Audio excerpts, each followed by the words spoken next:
본 방송에서 제공하는 투자 정보는 투자 판단에 대한 조언입니다. 방송에서 제공하는 주식의 가치, 가격 상승 및 가격 하락에 대해서는 방송사에서 보장하지 않습니다.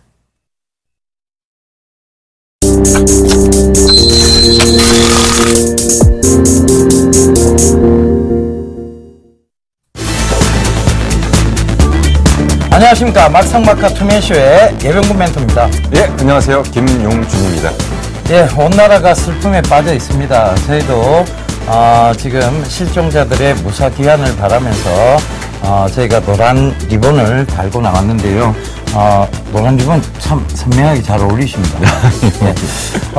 실종자들 제발 좀 무사 귀환해 줬으면 하는 바람입니다. 그런데 점점 좀 나라가 좀 침울해지고 있습니다. 그래서 일반 시민들께서도 지금 우울증에 시달리고 있다고 하는데요.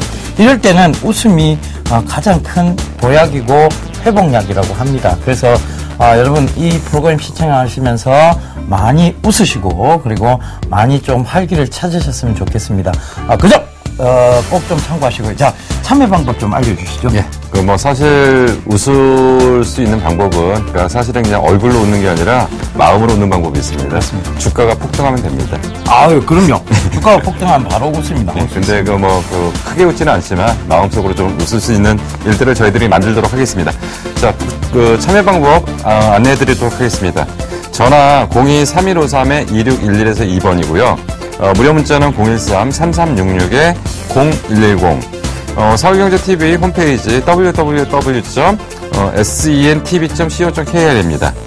종목 게시판이라는 게 있는데요. 이쪽에 참여하시면은 여러분들 많은 참여 부탁드리겠습니다. 예, 그럼 지금부터 이제 여러분들의 계좌를 웃게 해줄 막상막하 투맨쇼 본격적으로 시작해 보도록 하겠습니다.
예, 오늘 이제 주요 기사들 살펴보고 왔는데요.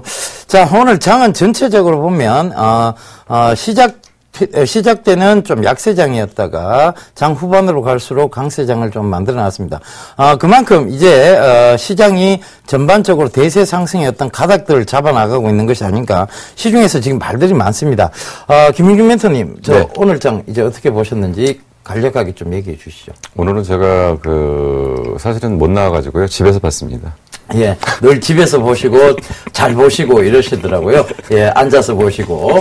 예. 예, 오늘 장을 좀 한마디로 좀 요약을 하면, 지금 저는 사실 조금 이제 이런 부분이 좀 걱정이 되는데요. 최근에 이제 지수는 안 빠진다고 하지만, 지수가 위아래 상단과 하단이 좀 막혀 있는 상태를 좀, 느낌들을 좀 봤고요.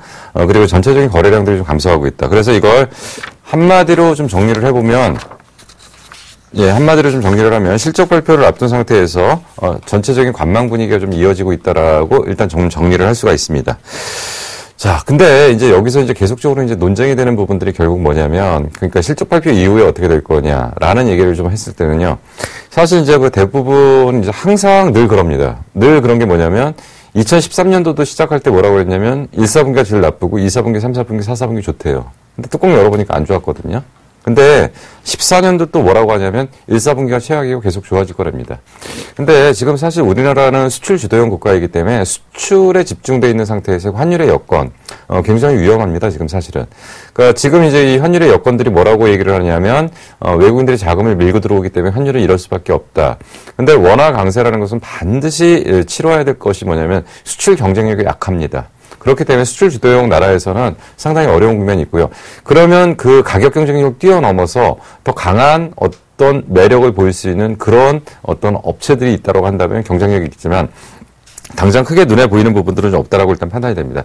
그래서 저는 계속적으로 말씀드리는 게 향후 장세는 대형주 장세의 일수가 없습니다. 대형주 장세의 일수가 없고 결국은 중소형주 장세가 지속되는데 사실 오늘 같은 경우에도 지금 사실은 아침에 셀트리온을 제외한 나머지 쪽에서의 어떤 분위기들 쪽에서 보니까 셀트리온이 빠지는 만큼은 딴 쪽에서 커버하더라는 건데 뭐 CJ ENM이라든지 아니면 다른 쪽에서 이런 부분들을 좀 커버하면서 지수의 하방을 좀 잡고는 있습니다. 결국 이런 것들이 이제 돌아가면서 중소형주 장세 내지는 코스닥 지향세의 그 연속 순상에 놓일 건데 다만 이제 한 가지 우려되는 것은 코스닥 지수 역시도 조금 있으면 이제 580권에 진전이 팔 거고요. 거래소도 일단 2,000에 대한 부담을 좀 느낄 거고요. 그러면 이제 삼성전자에 실적 대부분 오픈될 거고 그리고 이제 SK하이닉스니 IT에 대한 실적들 발표 이후에는 장에 대한 방향은 굉장히 혼돈스럽지 않을까라는 좀 판단을 좀 하기 때문에 결국 이런 부분에 대한 어떤 우리의 그 방향성을 정확하게 좀 정리를 해야 될 시점이 아닌가 좀 생각이 듭니다. 자, 예병근 멘토는 지금 계속적으로 그 대세 상승을 좀 주장을 하시는데 예. 일단 저는 이제 대세 상승에 올 수 있는 요건들이 어느 정도 맞춰졌다고 지금 생각을 하고 있고요. 그런 측면에서 제가 2월장부터 아마 여러분들께 계속해서 현금 비중보다는 주식 비중을 늘려야 될 시기다. 자산을 전체적으로 봤을 때 주식 비중 자체를 늘려야 될 시기라고 강조를 많이 드렸습니다. 그 이후로 3월장, 4월장 굉장히 좋았죠. 그리고 지금도 여전히 좋은 모습을 보이고 있는데요. 이 대세 상승의 가장 기본적인 근거는 바로 코스닥의 강한 상승입니다. 실적 지금 이제 더 이상 나쁠 것이 없다는 것이죠. 그래서 대형주군에서도 반등이 나오고 있는 시점이고 이 대형주군의 반등은 ELS와 관련해서 또 설명을 드렸습니다. 4월, 5월에 만기가 집중된 ELS가 결국은 더 이상 대형주를 밀 이유가 없는 그런 상황인 거예요. 그래서 여러 가지 그런 측면들을 고려해서 말씀드렸고 중국이 이제 경기 부양책이 나올 시점, 즉 기대감은 나오기 전까지는 계속해서 어떤 주가의 상승 요인이 될 수 있습니다. 그 점 참고해 보시면 되겠고요. 제가 전일 대박 플러스에 출연해서 여러분들께 말씀드렸던 것이 선물 매도 절정이 나왔다. 그러니까 단기적 매도 절정이 나왔다는 얘기죠. 지금부터는 빠른 상승을 요한다. 즉 그러니까 순환 랠리가 펼쳐질 것이다라는 얘기도 드렸습니다. 그래서 금일도 이제 순환 랠리 차원에서 지수가 급하게 회복을 하고 올라왔는 점, 그 다음에 코스닥이 여전히 좋은 모습을 보이고 있습니다. 583포인트까지의 또 순환 랠리를 말씀드렸는데요. 그 점 참고해 보신다면 지금은 다 종목들이 가고 있습니다. 잘 가고 있어요. 지수도 가고 있고 코스닥도 가고 있습니다. 그런데 우리는 어떻게 해야 되느냐 이 부분이죠. 가기는 가는데 내 종목이 안 간다는 얘기입니다. 그러니까 제가 말씀드렸죠. 주식시장이, 금융시장이 그만큼 투명해졌습니다.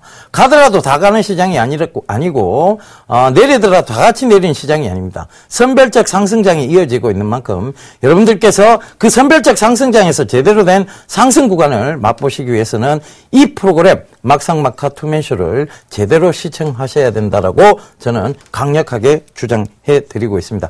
그래서 오늘 장은 여기까지 살펴봤고요. 본격적으로 오늘 장 들었다 놨다 했던 특징 종목군부터 살펴보도록 하겠습니다. 화면으로 하나씩 살펴보겠습니다.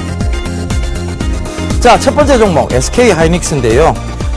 대표적 국민 주식입니다. 그런데 지금 굉장히 이제 그 실적적인 측면에 대한 좋은 얘기들이 많이 나오고 있습니다. 그래서 그 실적이 이제 무서운 반란을 지금 대표적 국민주의 무서운 반란이 이어지고 있는 거고 근데 이 실적 성장과 더불어서 그다음 소송에 대한 피해 여부 요것이 지금 대립을 하고 있는 것 같아요.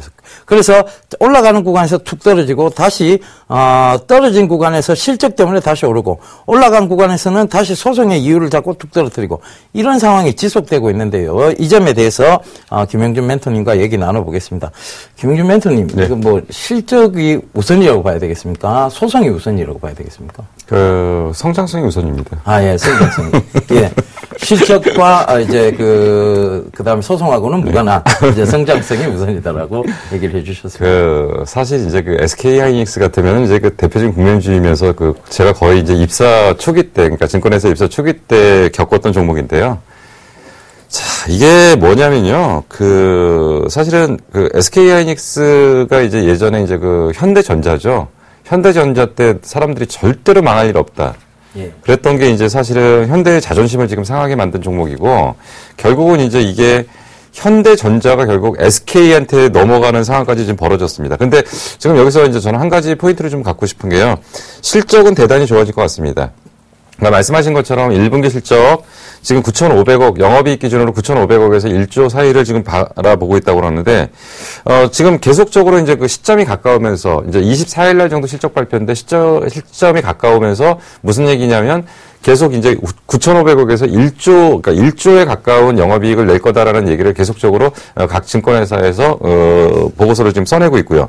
거기다가 이제 더 중요한 게 무슨 얘기냐면, 1분기보다 2분기가 더 좋다. 그래서 2분기는 1조 2천억 정도로 예상한다.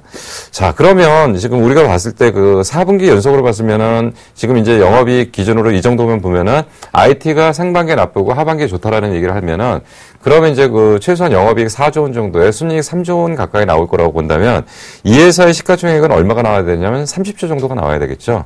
근데 지금 현재 얼마가 나오냐면 28조 정도 나오기 때문에 좀 아직은 저평가라고 좀 볼 수가 있고요. 그리고 지금 외국인들이나 기관들이 무지막지하게 사들입니다. 무지막지하게 사들이고 있는데, 저는 여기다 한 가지 문제를 좀 제기하고 싶습니다. 어떤 문제냐면, 사실 SK 하이닉스 같은 경우는 그동안 워낙 주인이 없다 보니까 오랫동안 재투자를 못했어요. 투자를 못했다 보니까 결국 이제 삼성전자나 이런 데는 안정적인 영업이익을 통해서 계속적으로 장비 교체라든지 이런 것들을 계속 했다는 거죠. 근데 사실 SK가 인수하기 전 단계까지는 이익이 나오지도 않았지만, 이익이 나와도 시설 투자를 할 수 있는 부분들이 없었다는 겁니다. 근데 이제 만약에 올해 정도 되면은 엄청난 시설 투자가 될 것 같기 때문에 사실 배당이나 이런 것들이 크게 나오진 않을 것 같고요. 그렇다고 한다면 배당 좋아하는 외국인들이나 이런 애들이 상당히 좀 강력하게 반발할 가능성은 좀 있고요. 그렇다고 본다면 이제 거꾸로 보면 프리미엄을 주기가 좀 어렵다. 저는 그래서 사실 이제 계속적으로 봤던 게 이제 SK 하이닉스 같은 경우는 목표가를 4만 원 정도로 봤었는데, 요번에 실적 나오는 거 봤을 때는 조금은 오버할 수 있을 것 같습니다. 조금은 오버할 수 있을 것 같고요. 그래서 이제 보통 지금 이제 이게 2011년 기준으로 조금 지났기 때문에 2011년도 기준으로 최고점을 지금 지나고 있기 때문에 저는 목표가를 어느 정도까지 좀 보고 있냐면 여기서 한 10%에서 15% 이상. 그러니까 거꾸로 보면 지금 저평가이고 수급 좋고 다 좋죠. 근데 문제는 뭐냐면 다 좋을 때 우리는 항상 조심해야 되는 거죠. 그래서 상당 부분이 진행됐다라고 일단 판단이 되기 때문에 저는 여기서 추가적으로 상승한다면 10에서 15% 정도, 그러니까 44,000원에서 많이 간다면 한 46,000원 정도가 최고점일 거고요. 그것의 근거는 뭐냐면 시설 투자에 대한 비용들이 너무 부담스럽지 않은가라는 생각이 좀 듭니다. 예. 이 SK 하이닉스 지금 이제 아마 굉장히 많은 분들이 관심을 가질 거예요. 여기서 더 올라갈 것이냐, 아니면 여기서 차익 실현을 해야 될 것이냐, 아니면 여기서 매수를 해도 되느냐, 이런 부분이 제일 궁금하실 것 같은데요. 저는 제가 기사를 하나 읽었습니다. 일본에서 지금 도시바, 이 도시바가 시장 점유율이 굉장히 많이 떨어졌죠. 그 다음에, 일본의 대다수 전자업체들이 전 세계 시장 점유율이 삼성전자와 SK 하이닉스에 굉장히 많이 뺏겼습니다. 그러면서, 도둑성장이라는 표현까지 쓰면서 일본인들이 참 어이가 없습니다만, 그들조차 도둑질을 많이 한 이들이, 우리 기업을 두고 도둑성장이라는 표현을 쓴다는 것조차도 웃기는 일입니다만, 일단은 그런 표현까지 써가면서, 지금 SK 하이닉스 를 그만둔 일본 도시바의 기술자를 즉각적으로 구속하는 그런 일까지 있었습니다. 그러니까 그런 점들을 체크를 해보신다면요. 자, 이제 소송의 어떤 부분에서보다는 조금 지금 코롱이 어떤 소송을 겪으면서 국제적 분쟁 소송에서 조금 유리한 위치를 차지했다. 이런 부분도 아마 SK 하이닉스도 똑같지 않겠느냐라는 안도적인 부분이 있는 것 같습니다. 그래서 코롱 사태 때와는 다르게 코롱이 듀퐁으로부터 1조 원 소송을 당할 때와는 다르게 주가가 굉장히 건전하고 바르게 움직이고 있다는 점 체크해 보신다면 자, 이 부분에서 크게 꺼지는 것보다는 조정 시에 매수를 활용해서 재상승 구간을 노려봄이 마땅하다고 보여집니다. SK 하이닉스, 삼성전자 우리나라의 대표적 반도체 기업들입니다. 그런데 도덕 성장은 아닙니다. 그들이 굉장히 노력을 많이 했고 이렇게 철저하게 주인이 없는 상황에서도 계속해서 노력해서 이만큼 성장을 이루어냈다는 것 저는 박수로서 화답을 해드리고 싶습니다. 자, 두 번째 종목 보고 가도록 하겠습니다. 예, 바로 CJENM인데요. 우리 김영진 멘토님께서 조금 전에 잠깐 언급해 주셨습니다. CJENM에 오늘 좀 가파른 상승세가 있었죠. 지금 이제 5만원 위를 안착했고, 이 CJENM은 얼마 전에도 차이너머니와 관련해서 투자금이 들어왔다는 그런 뉴스가 뜨면서 굉장히 급등세가 좀 나왔었습니다. 지금 그런 외국인들의 투자, 적극적인 투자, 이게 아무래도 모바일 게임 쪽으로 인해서 나타나는 현상인 것 같은데요. 자, CJENM, 김영준 멘토님 모바일 게임을 안 하시지 않습니까? 그죠? 모바일 게임을 안 하는 게 아니라 못 하죠. 예, 안 하시고 계시는 걸로 저는 그렇게 알겠습니다. 근데 이제 사실 이제 CJENM은 조금 압니다. 이제 뭐냐면 예전에 이제 그 방사장이죠. 이제 방사장이 CJENM에다가 게임 회사를 넷마블이라는 데를 이제 넘길 때 그 당시에 이제 사실 그 회사의 적정 가치를 갖다가 2천억 정도로 환산을 했었죠. 근데 이제 지금 이제 CJENM이 그동안 말도 많고 탈도 많았던 것이 뭐냐면 나머지 부분은 대충 알겠다 이거죠. 뭐 방송 쪽이나 콘텐츠 제작 쪽이나 다 알겠는데 과연 이놈의 게임판이 어떻게 될 거냐라는 얘기를 통해서 주가가 급락을 하기도 했고요. 뭐 게임 부분을 매각한다, 떼어낸다 하다가 뭐 이제 다시 돈이 들어온다 해가지고 이제 다시 이제 재평가 받는 그런 시점인데 저는 우선 여기다가 먼저 첫 번째로 이 부분을 먼저 의미를 부여하고 싶어요. 사실 CJENM이 오늘 기준으로 정확하게 시가총액이 얼마로 올라왔냐면 2조입니다. 예, 2조 대가 딱 올라왔는데 결국은 지금 이제 코스닥 지수에서 보면은 코스닥 지수를 끌고 올라갈 게 셀트리온 못 끌고 올라가죠. 서울반도체 조정받아야 되죠. 그러니까 시가총액 1위, 2위, 3위, 4위까지가 지금 지수가 막혀 있습니다. 걔네들이 위쪽으로 못 가는데 그럼에도 불구하고 오늘 지수가 올라오더라는 겁니다. 그 얘기는 뭐냐면 제가 계속적으로 말씀드리는 새로운 대안주가 형성이 되고 있다는 거고요. 그리고 지수에 대한 방향성을 얘네들이 좀 결정하고 있다라고 볼 수가 있는데 결국 얘네들이 올라오면서 다른 쪽에 빠지는 거를 커버를 해주면서 코스닥 지수는 잡아주는 그런 형태가 첫 번째 의미를 좀 부여할 수 있는 쪽에서 먼저 의미를 좀 부여할 거고요. 두 번째로는 이제 게임주에 대한 중국의 이제 모바일 게임 진출.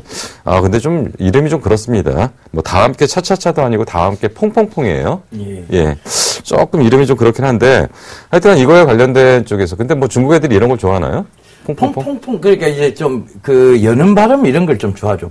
pompompo, 이런, 그리고 왜, 팔을 표현할 때 빠빠빠 이런 식으로 표현을 하지 않습니까? 그러니까, 그런 부분들을 체크해 보신다면, 이런 이름을 오히려 좀 즐기는 것 같아요. 그러니까, 전체적으로 보면 좀 인기 있는 것들이 좀, 이런 식의 이름을 많이 가지고 있더라고요.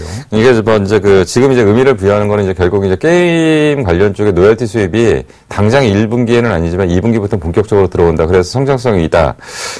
그래서 일단은 지금 현재 상황으로 본다면 CJENM에 대한 부분은 뭐 지속적으로 우상향하는 패턴을 보일 것 같고요. 그리고 이제 새로운 어떤 지수를 형성하는 종목군으로 형성될 것 같고요. 그런 측면에서 빠르게 올라가지는 않겠지만 완만하게 올라갈 가능성이 있다. 그렇기 때문에 지금 오늘의 의미는 뭐냐면 새로운 어떤 신고가를 형성을 하면서 내가 이제 본격적으로 가겠다라는 어떤 의사 표시를 한 걸로 일단 의미는 부여할 수 있습니다. 그렇지만 이런 종목들은 시가총액 2조짜리이기 때문에 뭐 하루아침에 뭐 상한가를 간다. 그러니까 항상 이제 대형주를 하시는 분과 중소형주를 하시는 분들의 차이가 뭐냐면 대형주를 하시는 분들은 그냥 꾸준하게 올라가는 걸 인정을 하는데 중소형주를 하시는 분들은 왜 이거 상한가 안 가라고 얘기를 하시거든요. 근데 사실 오늘 CJENM이 10% 올랐으면 이건 상한가를 넘어선 겁니다. 거의 이 정도 규모에서는. 근데 이 정도는 굉장히 빠르게 올라오는 거고 아마도 다음부터는 이런 속도가 나오지는 않겠지만은 전체적인 방향은 지수의 방향은 얘네들이 좀 결정해야 될 가능성이 상당히 크다라고 판단이 됩니다. 예, 저는 CJENM을 좀 개인적으로 좀 생각해 보자면요. 결과적으로 실적이 지금 어닝스 프라이즈에 대한 부분보다는 중국에 대한 성장 기대감이 높은 것 같습니다. 중국 차이나머니가 들어왔기 때문에 중국 진출이 훨씬 더 쉽고 빠르게 진행될 것이라는 시장의 기대감이 부여된 것이 아마 오늘의 급등세를 만들어낸 것 같은데요. 자, 지금 너무 급등했기 때문에 갑자기 접근하는 것은 좋지 못할 것 같습니다. 추이를 봐가면서 접근하는 그런 부분들 꼭 양지를 하셨으면 좋겠습니다. 자, 이제 세 번째 키워드 살펴보겠습니다. 예, 바로 MDS 테크인데요. 오늘 계속 장중 내내 꾸준히 오르는 모습이었습니다.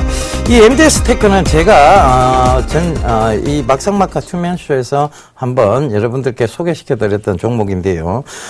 인베디드 시스템 관련 이제 새로운 성장 엔진을 가지고 있는 그런 회사입니다. 그리고 현대차 차세대 스마트카를 성장 동력으로 선정을 했죠. 그러니까 오늘 당연히 오를 수밖에 없는 그런 상황이었습니다.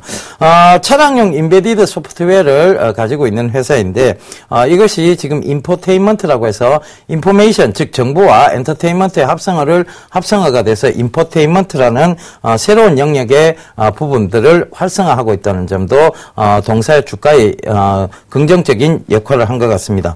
자, MDS 테크 김영준 멘토님께서 한마디 해주시죠. 사실은 잘 모르겠어요. 사실은 잘 모르겠고 워낙 이제 예병구 멘토가 잘 얘기를 하시는 종목이라. 근데 이제 뭐 간단하게 자료 조사를 좀 해보니까 이제 그거더라고요. 그러니까 그동안 주력에 됐던 게 이제 모바일 OS 쪽을 주력을 하다가 최근에 이제 차량 관련 쪽 OS 쪽 하고요. 그리고 이제 국방 항공 쪽에 이제 OS 관련 쪽에 수혜로 좀 진행이 되는데, 전체적으로 이제 말씀하신 것처럼, 차량용 쪽의 그 매출 비중이 2010년도 13% 정도 됐던 게 작년에 이제 30% 정도 되고요. 올해도 이제 계속적으로 늘어나는데, 자, 이제 뭐 스마트카라는 부분에 대한 부분이 사실은 이제 그 단순한 소프트웨어 쪽보다는 하드웨어적 기반도 좀 같이 따라가야 될 필요가 좀 있는 것 같은데요. 예전에 이제 그 현대차에서 그 얘기는 좀 있었습니다. 뭐냐면, 삼성의 갤럭시 시리즈하고 현대 자동차가 이제 합쳐서 완전한 스마트화 시킨다라는 얘기는 좀 있었는데, 단순한 그 정도의, 그래서 이제 원래 이제 현대차 쪽에서는, 반도체 쪽의 칩 업체를 인수해서, 그 반도체용, 차량용 반도체 쪽의 어떤 부분을 좀 강화시키려고 했던 부분들은 좀 분명히 있었는데, 지금 아직까지는 스마트폰 자체가 차량에 내장되지 않은 상태에서 어떤 지금 현재 지금 MDS의 그 OS 쪽은 전체적으로 스마트화 시키는 자동차 쪽에서는 약간은 반쪽짜리 스마트화가 아닌가, 조금 더 기술의 진전이 좀 필요하지 않은가라는 좀 생각은 좀 드는데요.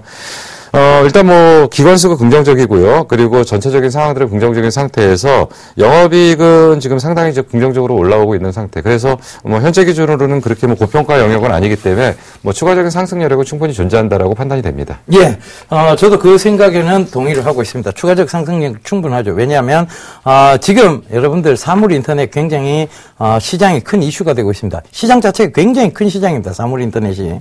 근데 그 사물 인터넷의 근간이 되는 회사이고, 여러분들 잘 살펴보시면 아시겠지만 결과적으로 이 스마트카 시스템은 결과적으로 가야 될 수밖에 없는 그런 시장입니다. 그런 점 꼭 좀 참고해 보시면 지금 늦지 않았습니다.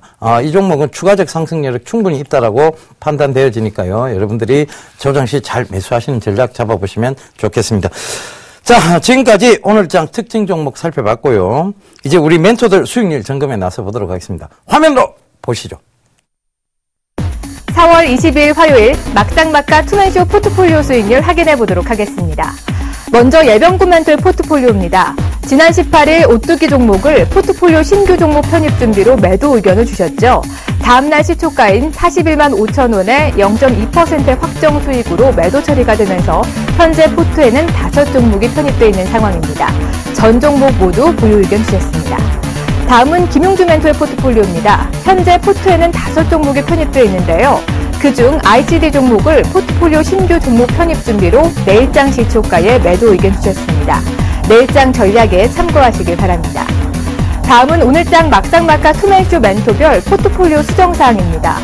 오세기 멘토가요, 두산엔진을 시세 탄력 부진으로 내일장 시초가에 매도 의견을 주셨으니까요. 내일장 전략에 참고하시길 바랍니다. 이번에는 포트폴리오 수익률 베스트입니다. 오늘장 수익률 베스트 먼저 2위부터 확인해 보도록 하겠는데요. 나무누멘토의 쌍용차가 어제보다 다소 하락한 32.6%로 2위를 기록하고 있고요. 그 뒤를 오세기멘토가 바짝 추격하고 있습니다. 오늘 장에서도 쌍용 머티리얼이 갭상승으로 시작하면서 10.45%의 상승 마감을 했는데요. 그로 인해 현재 30.5%를 기록하며 3위를 기록하고 있습니다. 4위는 김용주멘토가 동국 SNC로 21%의 수익률을 기록하고 있고요. 조민규멘토가 LMS 종목 20.1%를 기록하며 5위로 순위가 하락한 모습을 보였네요. 그렇다면 오늘장 막상막하 투맨쇼 수익률 베스트 1위는 과연 누가 차지했을까요? 역시 정재훈 멘토의 삼화 네트워크스가 차지를 했네요. 오늘장 69.5%를 기록하며 수익률 1위를 달리고 있는데요. 내일장에서는 70%를 돌파할 수 있을지 함께 기대해 보겠습니다. 마지막으로 누적 수익률 베스트입니다. 1위는 정재훈 멘토가 차지했습니다. 누적 수익률 100%를 돌파하면서 101.9%로 1위를 차지하고 있고요. 2위는 조민규 멘토가 56.6%를 기록하고 있습니다. 3위는 예병구 멘토가 42.9%를 기록하며 상위권에 머물러 있는 모습입니다. 과연 내일장에서는 포트폴리오 순위에 어떤 변동률이 생길지 막상막하 투맨쇼 멘토들의 내일장 수익률도 기대해 주시기 바랍니다.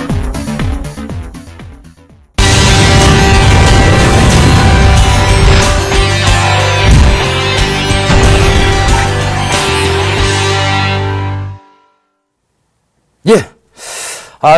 제가, 부끄럽습니다.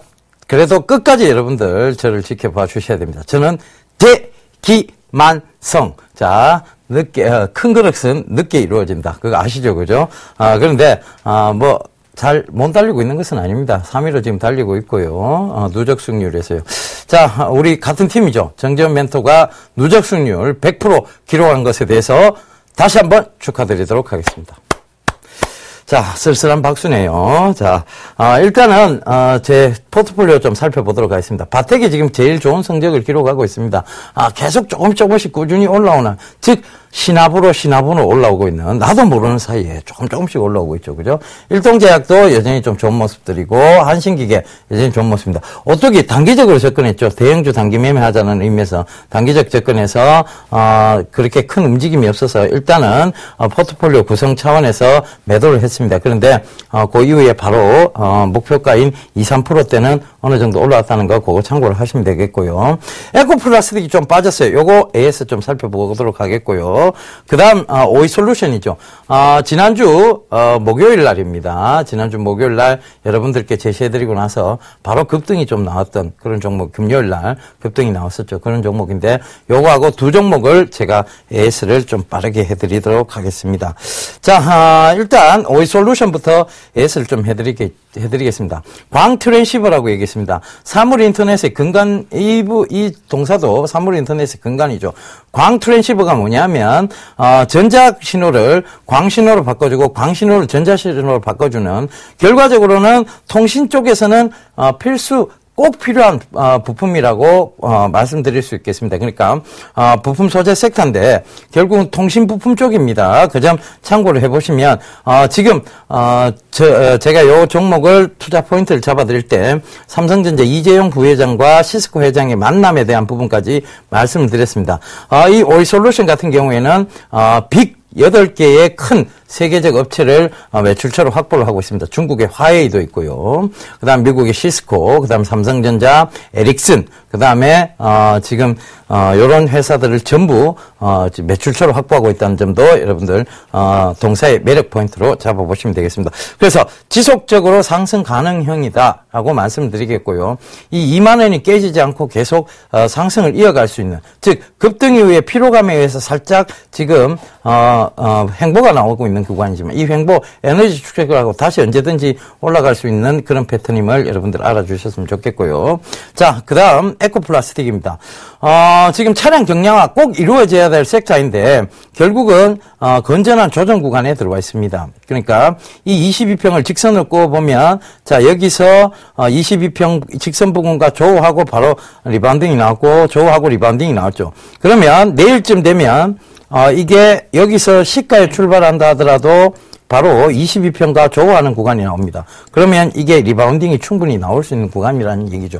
그래서 여러분들 한 3% 빠졌는데 너무 걱정하지 마시고 쭉 지켜보시면 되겠습니다. 자, 그 점 꼭 좀 참고해 보시고요. 자, 이제 오늘 히든카드 키워드 보고 가도록 하겠습니다.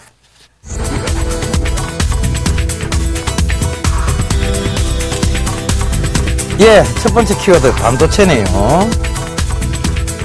두 번째 키워드 모바일 D램입니다. 세 번째 키워드가 어닝 서프라이즈네요. 자, 첫 번째 키워드 반도체 쪽입니다. 지금 반도체 회사들 굉장히 치킨 게임이 끝나고 난 이후에 지금 굉장히 좋은 모습들, SK 하이닉스조차도 좋은 모습을 가지고 있습니다. 그죠? 그런데 이 SK 하이닉스가 지분을 보유한 회사예요. 동사가. 그것도 이제 지분, 구조가 8.7% 정도 참여가 되어 있는 상황입니다. 그 점 참고해 보시면 되겠고요. 두 번째 키워드가 바로 모바일 D램인데요. 여러분, 이 모바일 D램 쪽이 인기가 더 높아지고 있습니다. 모바일 D램, 여러분들이 들고 다니시는 스마트폰도 이 모바일 D램이 들어가고요. 여러분들이 들고 계시는 타블릿 PC도 이 모바일 D램 쪽에 모바일 D램이 들어가고 있습니다. 그러니까 앞으로는 D램, 즉 일반적인 D램이 아니라 이 모바일 D램이 더 활성화될 수밖에 없는 그런 구조가 됐습니다. 현대인들이 많이 돌아다니죠, 그죠? 업무적으로도 많이 다니게 되어 있습니다. 그런데 그 업무적으로 다닐 때 꼭 필요한 것이 바로 스마트 기기의 어떤 부분들입니다. 이 스마트 기기에 꼭 필요한 것이 바로 모바일 D램이라는 것이죠. 그걸 참고해 보시면 될 것 같고. 그러면 성장성을 갖추고 있다라고 봐야 되겠죠. 그다음 세 번째 키워드가 바로 폭발적인 어닝 서프라이즈라는 얘기입니다. 이 폭발적인 성장을 말하는 건데 이 바로 모바일 D램과 이어진 부분입니다. 어닝 서프라이즈가 계속 나오고 있다는 얘기죠. 그리고 실질적인 측면에서 적자가 없었어요. 최근 5년간 이상 적자가 없었는데 그 부분 참고해 보시고 그 다음에 또 하나 배당을 꾸준히 줬습니다. 그만큼 CEO의 기업 윤리적인 측면도 괜찮다라고 봐야 되겠죠. 그 점 참고해 보신다면 자, 동사의 매력이 넘칠 텐데요. 궁금하실 거예요. 자, 공개하겠습니다. 바로 피델릭스입니다. 생소해요. 처음 들어보셨죠? 예. 이 종목도 중소형주 중장기 투자에 대한 관점에서 여러분들 들고 나와봤습니다.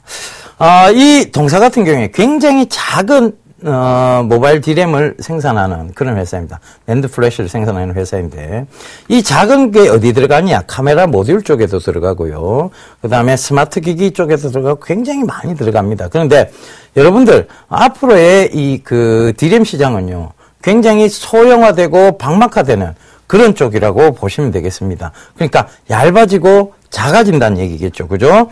그래서 지금 제가 준비한 PPT 보면서 좀 설명을 드릴게요. 바로 이 피델릭스에서 생산하고 있는 로파워 SD램입니다. 이 로파워 SD램은 뭔가 하면 저전력에 대한 SD램이라는 얘기입니다. 저전력이 어디에 필요할까요? 자, 충전기를 꼽아 놓고 있고, 그 다음에 가정에서 쓰는데 이 저전력 SD램이 필요할까요? 아닙니다. 저전력 SD램은 바로 여러분들이 들고 다니시는 스마트 기기 쪽에서 전력 소모량이 적은 그런 쪽으로 참고를 해야 되기 때문에 바로 이 저전력 SD램, 즉 모바일 SD램에 대한 부분들이 앞으로 더욱더 활성화된다는 그런 얘기가 될 것 같습니다. 그래서 그 부분 꼭 좀 참고해 보셔야 될 것 같고요. 그 다음이 이 폭발적인 성장적인 부분입니다. 자, 2012년도에 보시면 자, 여기 단기 총 포괄 이익, 이것만 좀 살펴보시고요. 단기 순이익 살펴보겠습니다.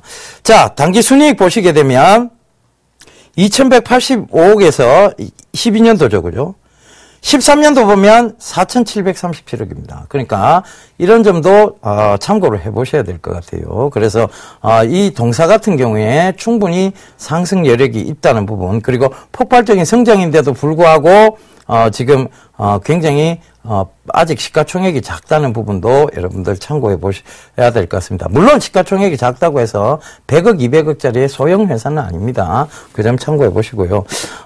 이 동사 같은 경우에 갤럭시 S5의 또 다른 수혜주입니다. 그런데 갤럭시 S5에서 어떻게 보면 소외된 수혜주라고 봐야 되겠죠. 그죠? 갤럭시 S4 때 굉장히 가파른 상승이 있었습니다. 그럼에도 불구하고 갤럭시 S4에도 분명히 적용이 된 동사인데도 불구하고 오히려 주가는 크게 가지를 못했습니다. 그래서 소외된 갤럭시 S5 수혜주다. 그러면 이 갤럭시 S5의 어떤 성장과 더불어 이 동사도 또 모바일 디램의 성장과 더불어 동사도 주목을 받을 수밖에 없다는 관점에서 여러분들께 소개시켜 드리고 있습니다. 그래서 자, 차트를 보면서 그때의 흐름과 지금의 흐름을 좀 살펴보도록 하겠습니다. 자, 피델릭스요. 이게 제일 좋은 점이 뭘까요? 제일 좋은 점이. 할 거 뭐 있겠습니까? 바로 예각을 바로 세웠다는 거죠. 그죠?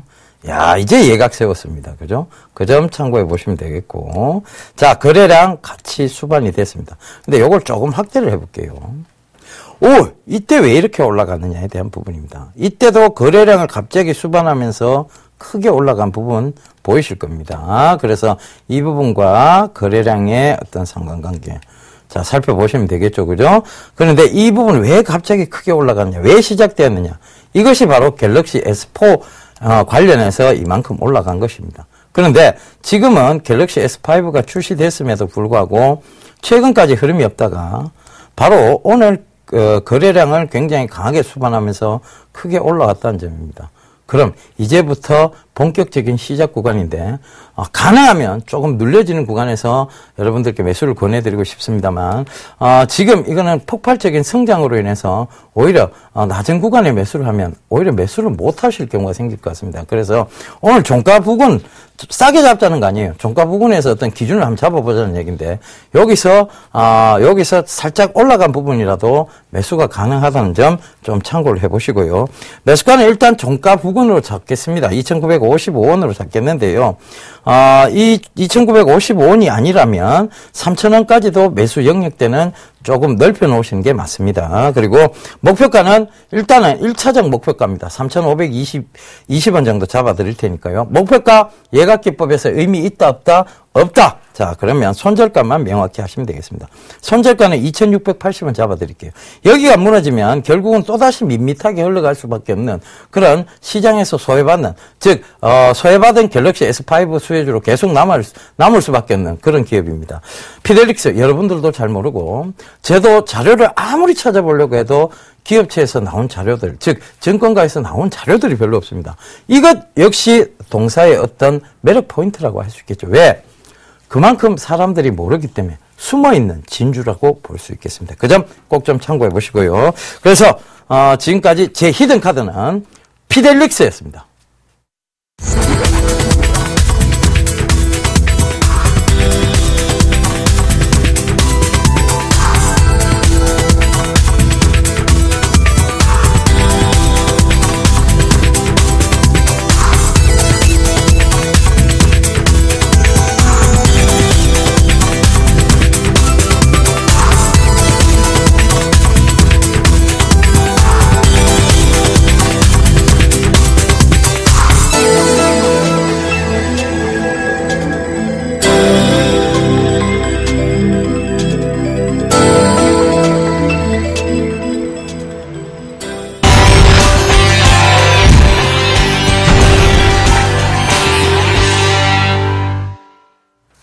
네, 종목에 대한 AS를 시작하겠습니다. 제가 계속 이제 종목에 대한 AS나 이 히든카드를 얘기할 때 자꾸 인사를 하는 버릇이 생겨가지고 약간 좀 당황을 했었습니다. 자, 이제 제가 말씀드렸던 지금 종목이 이제 5개의 종목이고요. 이제 그 중에서 이제 오늘 하나를 매도 의견을 드렸던 게 뭐냐면 매도가 아닌 걸 아실 겁니다. 그러니까 이제 ICD인데요. ICD를 매도 의견을 드린 이유가 뭐냐면 제가 이제 그 방송이 이제 몇 가지가 중복이 되는데 대박 플러스라는 방송에서 사실은 ICD가 이제 편입이 돼 있습니다. 그래서 이제 조금 더 말씀을 좀 드리려고 이제 승천에서 이제 그러니까 그 투맨쇼에서 말씀을 드렸는데요. 지금 ICD는 지금 이제 제가 사실 이제 다 알려드릴게요. 뭐를 다 알려드리냐면 지금 이제 정확하게 4월 18일 날 삼성 디스플레이 사장단에서 회의가 결정이 됐죠. 결정이 돼가지고 A3 라인 발주 나올 거고요. 그리고 이제 그 플렉시블 라인으로 확정된 걸로 보시면 될 것 같고요. 대부분 지금 기업체들은 5월 초 중순 정도에 각 기업체별로 발주가 나오는 걸로 지금 알고 있습니다. 그리고 이제 그 A3 라인의 그 의미를 갖는 이유가 이제 그 제가 계속 강조드리면서 말씀드렸지만 뭐냐면 지금 애플하고 LG가 연합을 했어요. 애플하고 LG가 연합을 하니까 이제 삼성이 중간에 껴버리는 거죠. 거기다가 지금 중국이 밑에서 치고 나와요. 애플은 뭐냐면 9월 달에 애플 아이워치 9월 달 출시 거의 확정적이라고 얘기를 했는데, 기반은 뭐냐면 플렉시블 기반인 거죠. 거기다가 이제 사실은 디스플레이 쪽에서 물량 공세를 오고는 있지만 사실은 중국이 이제 기술력은 좀 떨어지는데 문제는 뭐냐면 중국이 4.5인치 내지는 이제 대면적으로 지금 못 가는 이유들이 사실은 기술이 좀 떨어졌는데 지금 이제 국내 장비 업체들이 이제 반발이 일어났습니다. 어떤 반발이 일어났냐면 자꾸 발주 준다고 하다가 안 하니까 사실 그 라인들 준비해놓고 기다리고 장비 만들고 그리고 심한 경우에는 일부 장비를 만드는 업체들도 있었어요. 그러다 보니까 얘네들이 그 손실 규모가 눈덩이처럼 쌓이다 보니까 더 이상 못 버틴다 해서 문제가 되면 결국 삼성에 납품 안 하고 중국에 바로 납품해버리겠다. 그 얘기는 제가 계속적으로 말씀드렸던 게 뭐가 문제냐면 이 기술에 대한 디스플레이에 대해서는 LCD는 중국과 기술 격차가 없다고 말씀드렸죠. 그나마 OLED 대면적 쪽에서 기술력의 그 격차가 좀 있었는데 결국 이렇게 되면 장비가 납품이 되게 되면 기술 유출이 되는 거고요. 그리고 더 문제가 되는 건 뭐냐면 계속적으로 말씀드린 게 IT는 어디서 어디로 넘어왔냐면 미국, 일본, 한국 여기서 멈춰 있는 겁니다. 근데 이 시기가 결국은 중국으로 넘어가긴 넘어가는데 이 시기를 늦출 수 있는 게 기술 격차를 계속 벌려서 최대한 시기를 늦춰야지 IT가 국내 기업 아니면 우리나라의 캐시카우 역할을 하는 건데 이게 잘못하면 정말 문제가 되는 게 국부 유출이 되는 거죠. 그러다 보니까 삼성이 더 이상은 의사결정을 미루지 못하고 이번에 이제 발주가 나오는 거고 아마도 5월 초 정도 되면 대부분의 업체들이 장비 발주가 거의 확정될 것 같습니다. 그래서 이건 매도 의견이 아니고 그냥 가지고 계시면 돼요. 가지고 계시면 되고요. 분명히 목표가도 의미 없다라고 말씀드렸고 충분히 목표가도 나중에 올린다라고 말씀드렸습니다. 16,000원이라는 거는 뭐냐면 저항선에 걸리는 자리를 말씀드리는 거고 그렇기 때문에 이거는 중복 포트라서 빼는 거지 다른 의미가 있는 건 아닙니다. 그리고 이제 뭐 사실 이라이콘 같은 경우는 실적 대비 굉장히 저평가다. 그리고 이제 오늘 같은 경우에도 모바일 LCD 쪽으로 굉장히 저평가에 있는 상태에서 향후 애플의 대면적의 최대 수혜주다. 근데 꼭 좋은 얘기 나오면 꼭 빠져요. 근데 이게 돌발악재가 있냐 뭐가 있냐 그런 건 아니죠. 근데 항상 주식은 가기 전에 계속 누릅니다. 계속 누르다가 마지막 순간에 탁 튀어 올라오는 순간에 그때 주식을 결국 갖고 있어야 되는 거죠. 그래서 우리가 항상 그런 얘기를 많이 합니다. 정말 내가 저 주식 그때 갖고 있었는데 근데 나중에 보니까 갖고 있었던 데는 무슨 얘기냐면 갖고 고생만 하다가 결국 못 버티고 손절했다는 얘기거나 조금 먹고 팔았다는 얘기죠. 근데 결국 나중에 보니까 이만큼 갔으니까 내가 저거 그때 갖고 있었는데 의미 없거든요. 조금 힘드시더라도 버티는 게 맞습니다. 그래서 이런 종목들은 실적되고 내용들 다 되는 거고요. 뭐 디카라프틱이나 동국 SNC 뭐 이런 거는 좀 최근에 올라오고 있으니까 굳이 AS는 필요 없고요. 뭐 멜파스라는 얘기는 계속적으로 드렸던 게 결국 IT에 대한 부품 교체 쪽에서 TSP의 그 근본적인 변화가 지금 생긴다. TSP라는 건 터치스크린 패널인데요. 이게 지금 과거에는 G1F, GFF 방식을 사용했다면 지금은 GF1 방식을 통해서 멜파스의 근본적인 구조가 바뀔 거다라는 얘기를 계속 드렸습니다. 그래서 TSP 업체에서 그래도 가장 기술력이 앞선 쪽이 그래도 멜파스라고 보시면 됩니다. 물론 물량 공세나 이런 거는 일진 디스플 이런 것들이 물량 공세로 가는 거고요. 걔네들은 GFF 방식입니다. GFF 방식이고 기술력 수준에서는 가장 밑에 단계라고 보시면 되고요. 지금 이미 대만은 어디까지 가고 있냐면 G2까지 가고 있습니다. 그러니까 무슨 얘기인지는 조금 복잡할 수가 있는데요. G2라는 건 기술력이 가장 앞서 있다고 보시면 되고요. 근데 사실 지금 대만 업체들은 대부분 그 애플 쪽에 납품하는 구조고요. 우리나라 같은 경우에는 이쪽에다 이제 삼성에다 납품하는 건데 사실 기술 격차가 조금씩 벌어지고 있어요. TSP 쪽에서. 근데 앞으로 가만히 생각해 보시면 어떻게 되냐면 그 노트북이라든지 아니면 TV라든지 이런 것들도 앞으로는 전체적으로 TSP로 갈 수밖에 없어요. 터치로. 그러면 과연 이 시장이 얼마나 열릴 거냐는 거고요. 그러면 거기에서 핵심 기술을 갖고 있는 애들 쪽에서 먼저 선점해서 치고 나가는 애들이 유리한 거죠.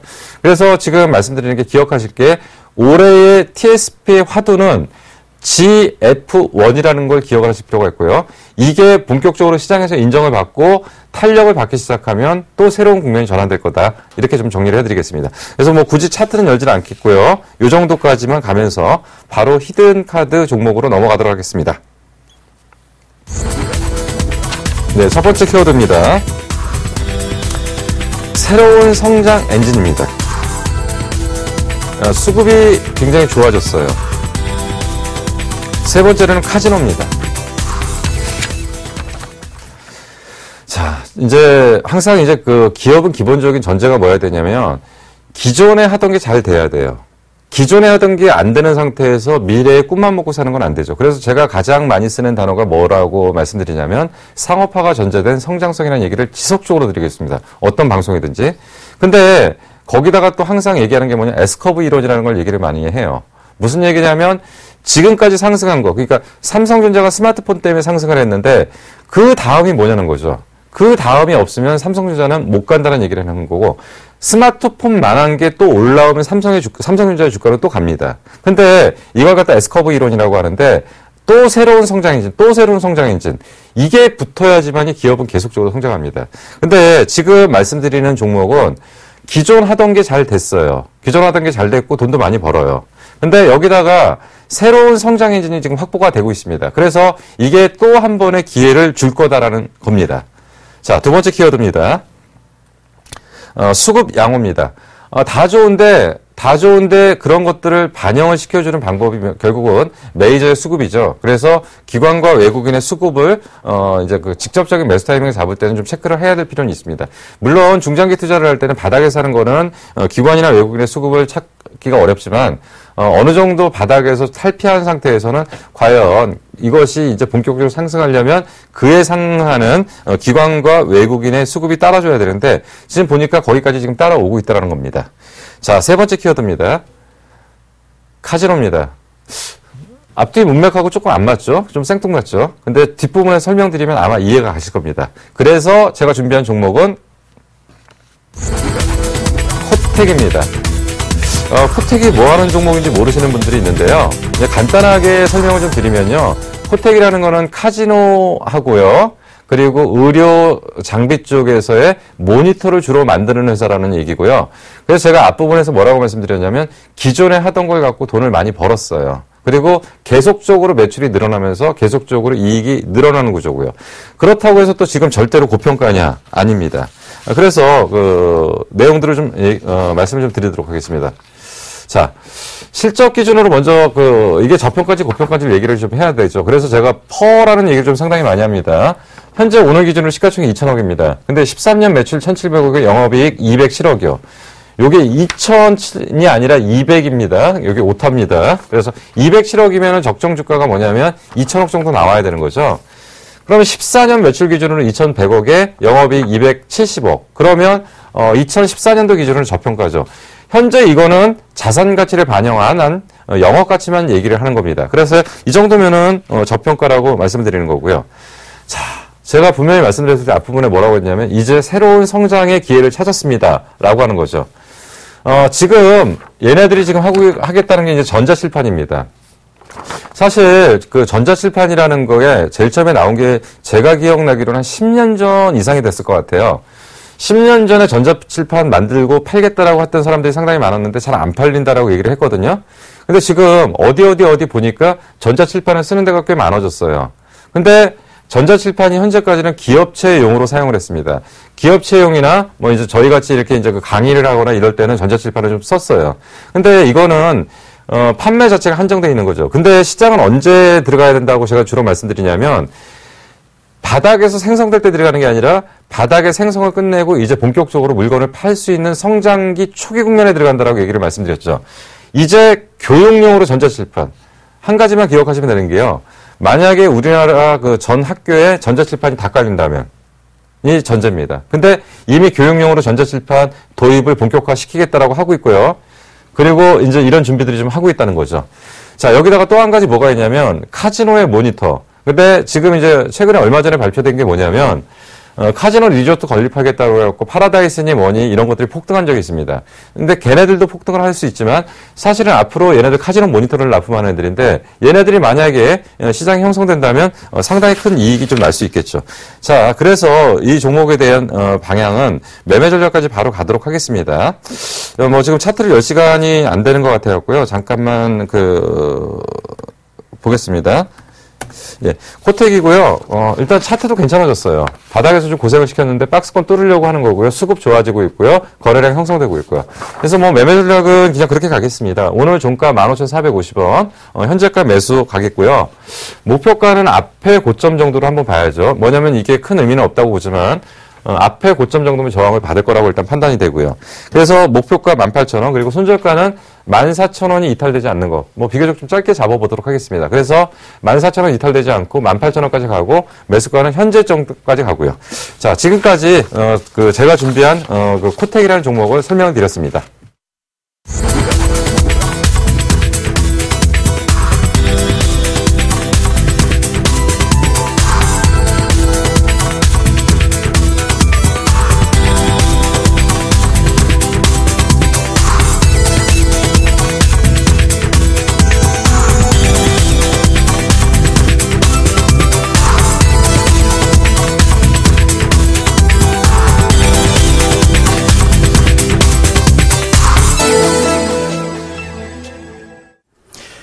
예, 특징주와 히든 카드 종목을 좀 더 자세하게 설명드리다 보니까요, 시간이 어느덧 마칠 시간이 되어버렸습니다. 일단 죄송하다는 말씀 드리도록 하겠습니다. 종목 상담은 10시 주식 잔소리와 3시에 제가 출연하는 증시 Q 여보세요에서 좀 상세히 해드리도록 하겠습니다. 그 점 양해 부탁드리겠고요. 자, 지금까지 시청해 주셔서 너무나 감사드립니다. 빨리 하루속히 좀 좋은 소식이 나오기를 저희도 기대하면서 이만 물러가도록 하겠습니다. 내일도 즐거운 수익 내러 오세요.